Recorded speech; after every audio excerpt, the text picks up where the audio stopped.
विरोध की बेला दिख रही है टीएमसी के अंदर। एक नहीं, दो नहीं, 60 विधायक आज मीटिंग में नहीं पहुंचे हैं। क्या आपको लग रहा है ये कंसर्न है बड़ा? बिल्कुल बिल्कुल, ये बड़ा कंसर्न है। 60 विधायक का ना जाना, और जिस दिन अभिषेक बनर्जी गए सोनारपुर में, उस दिन वो अकेले क्यों रहे? उस दिन वहां की जो एमपी है, जो वैसे तो हर जगह पहुंच जाती है, उस दिन वो वहां नहीं थी। इंसिडेंट के बाद भी उन्होंने जो है कोई बयान नहीं दिया नाम ले लीजिए इमीडिएटली। आप एमपी का। एमपी क्यों करें? नाम लीजिए ना एमपी का। सायनी घोष, आप तो पहचानते हैं, जनता पहचानती है। और वहां के लोकल एमएलए जो है, वहां पे जो पहले थे एमएलए, वहां पे जो टीएमसी के जो कार्यकर्ता रहे, कोई वहां क्यों नहीं पहुंचा? अजय अजय भाई ने एक सही सवाल उठाया कि अगर आपको पहले से मालूम था कि वहां गंडगोल होने वाला है, तो आप वहां क्यों गए? लेकिन अजय जी, क्या आप इस बात से इनकार कर सकते हैं कि पत्र लिख करके इन्फॉर्म कर दिया गया था कि पुलिस प्रोटेक्शन दे दीजिए? आपने पुलिस का बंदोबस्त क्यों नहीं किया? आप भी चाहते थे कि ये हो जाए।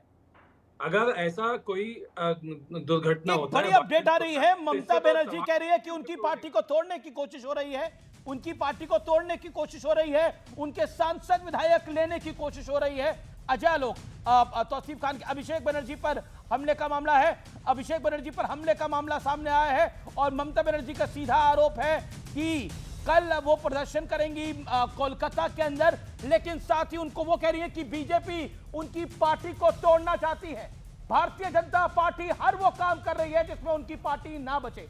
ये आरोप आप पे लग रहा है कि बीजेपी आप टीएमसी को तोड़ना चाह रही है। हालांकि 60 विधायक टीएमसी के नहीं पहुंचे हैं। यह अपने आप में बहुत बड़ा मामला हो गया है। 60 विधायक पहुंचे नहीं है। एक महीना चुनाव को नहीं बीता, 2 विधायक को निलंबित करना पड़ रहा है। खुद बोल रहे हैं कि सायनी घोष एमपी वहां नहीं पहुंची, एमएलए नहीं पहुंची, और दोषारोपण बीजेपी को कि बीजेपी तोड़ने की कोशिश कर रही है। लेकिन पुलिस प्रोटेक्शन क्यों नहीं थी? एक और सवाल है, पुलिस प्रोटेक्शन क्यों नहीं? 207 एमएलए जीते हुए हमारे। पुलिस प्रोटेक्शन उनकी डाउनस्केल की गई थी चुनाव के दौरान ही। जितना पुलिस प्रोटेक्शन उनको मिला हुआ था, एमपी उनके पास था, और ऐसी कोई एप्लीकेशन नहीं दी गई थी कि मैं यहां विजिट करने जा रहा हूं, वहां पुलिस प्रोटेक्शन लगाई, और ऐसा कोई प्रोटोकॉल भी नहीं है। लेकिन एक इंटरेस्टिंग बात है, ना वो जेड में है ना जेड प्लस में है कि उनके लिए एडवांस लाइजनिंग का प्रोटोकॉल लगाया जाए। जी जी जी जी, ओके ओके, मैं रिजू दत्ता आपके पास आऊंगा। आप फॉर्मर टीएमसी प्रवक्ता रहे हैं, और क्या आपको लगता है कि इस समय जो परिस्थिति हो रही है, टीएमसी के अंदर ही बवाल है? टीएमसी उसे समझ नहीं पा रही है क्योंकि खबरें बहुत सारा बढ़ के आ रही है। क्या टीएमसी अब रहेगी नहीं रहेगी, ये भी सवाल खड़ा हो रहा है। जी, मेरे को थोड़ा वक्त दीजिएगा। यहाँ पर सब जो डिबेट पैनल में बैठे हैं, मैं उनका सम्मान करता हूं, बट जमीनी जो खबर है, असली खबर है, वो आप तक दिल्ली के स्टूडियो में नहीं पहुंची है, और जो पैनल में वरिष्ठ लोग बैठे उनको भी नहीं पता है। मैं पहले 2 चीज बता दूं आपको कि कार्यकर्ता क्यों नहीं है अभिषेक बनर्जी के साथ या किसी के साथ, क्योंकि और ये जो चीजें हुई हैं, अभिषेक बनर्जी के ऊपर जो जानलेवा हमला हुआ है, ये सही बात है, जानलेवा हमला हुआ है।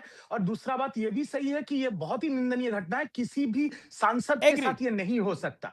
बट अभी असली बात मुद्दे पे मैं आता हूं, क्योंकि जब पाला बदल हुआ बंगाल में, उसके बाद ये सच बात है कि बीजेपी ने हिंसा नहीं की, और यह भी सच बात है कि देश के प्रधानमंत्री नरेंद्र मोदी जी ने कहा था भय आउट भरोसा इन, और वो बीजेपी के अध्यक्ष समीक भट्टाचार्य और बीजेपी के मुख्यमंत्री शुभेंदु अधिकारी ने बहुत स्ट्रिक्टली फॉलो किया है पोस्ट पोल वायलेंस को रोकने के लिए। नहीं हुआ पोस्ट पोल अगर वो होता तो अभी तक तृणमूल कांग्रेस के कम से कम 1000 कर्मी मारे जाते।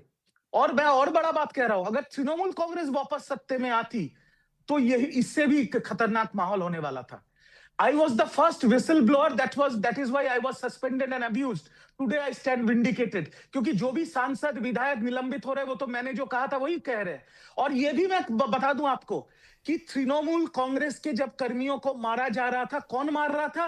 तत्काल बीजेपी के लोग जो लेफ्ट के गुंडे थे, जो 2011 में हरा गुलाल लगा के तृणमूल बने थे और चौथा मई के बाद जो भगवा गुलाल लगा के बीजेपी बन गए, यही लोग तांडव कर रहे थे। और उस टाइम पार्टी के जो शीर्ष नेतृत्व है, ममता बनर्जी हो या अभिषेक बनर्जी हो, इन्होंने किसी कार्यकर्ता का फोन नहीं उठाया, मेरा भी फोन नहीं उठाया इन्होंने, किसी एमएलए का, तो एमपी का आपको क्या फोन लग रहा है नहीं कि उठाया। टीएमसी की एंड गेम होने जा रही है? टीएमसी मैं अमित जी आपको ब्रेकिंग न्यूज दूंगा, आप थोड़ा वक्त दे दीजिए मुझे। जी, breaking news I will give you. एक और बड़ी खबर आ रही है बंगाल से।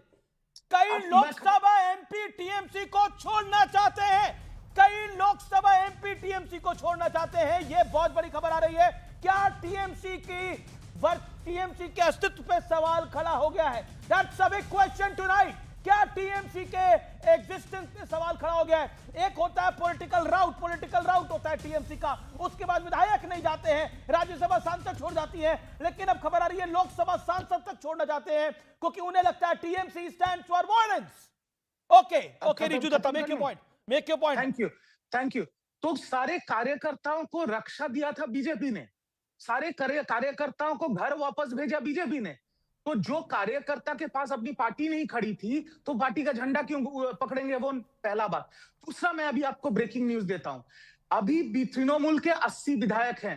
उस 80 विधायकों में से आज दोपहर को गेटवे होटल में 50 से ज्यादा विधायकों का एक मीटिंग हुआ है और वो कह रहे हैं ये कि अभी पब्लिक नहीं हुआ ये चीज कि हम असली तृणमूल है और हम स्पीकर को एक नया लिस्ट देंगे कि this is a big one. Opposition अलग होगा। ये बहुत बड़ा क्लेम है। क्या 50 विधायक कह रहे हैं, आप कह रहे हैं और आप रिस्पॉन्सिबली ये बात बोल रहे हैं, 50 विधायक कह रहे हैं कि हम असली टीएमसी हैं। मैं आपको इतना बता रहा हूं, ये मेरी बातें नहीं है। तृणमूल के विधायक कुणाल घोष जी विधानसभा के बाहर प्रेस कॉन्फ्रेंस में ये कहा कि मैं हाथ जोड़ के निवेदन कर रहा हूं तृणमूल के विधायकों का जिन्होंने गेटवे होटल में मीटिंग किया है कि आप पार्टी ना तोड़ें। आप समझ रहे चीज को? और आप जो कह रहे हैं लोकसभा के सांसद, मैं आपको और बड़ा बात बता देता हूं। लोकसभा के 12 सांसद, मैं नंबर आपको बता रहा हूं, और राज्यसभा के कुछ सांसद, भले ही विधानसभा के नंबर के हिसाब से अभी राज्यसभा के एक ही सांसद बच गए, बट फिर भी लोकसभा के 12 सांसद और राज्यसभा के 6 सांसद सबने पेंसिल बुकिंग कर लिया है बीजेपी के पास। और आज जो तृणमूल के विधायक हैं, बीजेपी उनको नहीं ले रही है, बट वो लोग रोज फोन कर रहे हैं कि हमारा बुकिंग ले लीजिए। ये तो मैं ओपनली कह रहा हूं। नहीं, आप पहले थे जिन्होंने ये आवाज उठाई थी, ना, दिस इज बिग वन। अब ऐसी सिचुएशन के अंदर आप अमित जमीर काफी गुस्सा हो रहे थे, ये तो पार्टी नहीं संभल रही है, बीजेपी लेना नहीं चाह रही विधायकों को, बीजेपी और ये जो लेकिन वो आना चाह रहे हैं। बताइए क्या किया जाए? और अमित जी और एक चीज, ये जो बगावती विधायक हैं जिन्होंने मीटिंग किया, ये अपना पार्टी का नाम रखना चाहते हैं असली तृणमूल। ये भी बता दूं आपको। ये अलार्मिंग सिचुएशन है। अगर आप गवर्नेंस अच्छी नहीं करेंगे, आपको पब्लिक तो सत्ता से बाहर निकालेगी आपकी। अगर आप परिवारवाद करेंगे तो पार्टी भी आपको दरकिनार कर देगी। ममता बनर्जी ने अभिषेक बनर्जी के मुंह में पूरी पार्टी को दरकिनार करा। ये परिवारवादी पार्टियों के लिए बहुत बड़ा मैसेज आ रहा है जो टीएमसी में हो रहा है। आप काफी गुस्सा हो रहे थे, अब ये तो टीएमसी के पूर्व, ये तो बीजेपी में है नहीं, पूर्व प्रवक्ता है तौसीफ खान, तो अभी भी बीजेपी के विरोधी हैं, ये भी बीजेपी के लोग विरोधी हैं, लेकिन ये कह रहे हैं कि बीजेपी ने तो वायलेंस ही नहीं करी है, ये तो इंटरनल वायलेंस है। और एक चीज मैं बता दूं, जब पार्टी के ऊपर, जैसे अभी अजय आलोक जी यहाँ पर हैं, अजय आलोक जी के साथ मेरे कम से कम 100-200 डिबेट हो चुके हैं, जहां मैंने टीएमसी के तरफ से उनके साथ झगड़ा किया, वो बीजेपी के तरफ से झगड़ा किया। चलो, हम दोनों प्रवक्ता थे, हमने अपना राजधर्म निभाया।